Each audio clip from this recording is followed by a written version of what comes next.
Social মিডিয়ার পরিচয় হয়েছে, তাই আমি কথাগুলো সোশ্যাল মিডিয়াতে বলছি। এতদিন আমি অনেক শুনেছি, হ্যাঁ, আমি সোশ্যাল মিডিয়াতে বলছি যাতে তোমরা সোশ্যাল মিডিয়াতে দেখেই তো আমার পরিবারকে এই কথাগুলো বলো।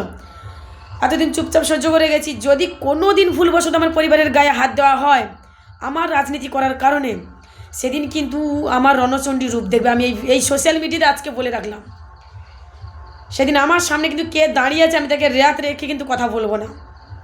না মানবো সেদিন সংবিধান, না মানবো সেদিন কিন্তু আমি আইন। কারণ আমি কারোর প্রাণ নিয়ে রাজনীতি করি না, আমি গুলিগালাজ দিয়েও রাজনীতি করি না। আমি বাস্তবে শুভেন্দু অধিকারী নন্দীগ্রামে যা করছে আমি সেটাই তুলে ধরছি।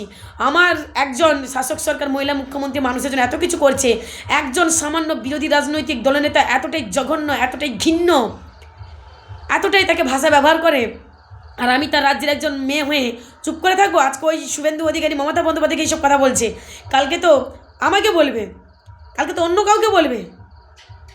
আমি কারোর প্রাণ নিয়ে রাজনীতি করিনি, তাই আমার পরিবারের গায়ে যেন হাত না পড়ে।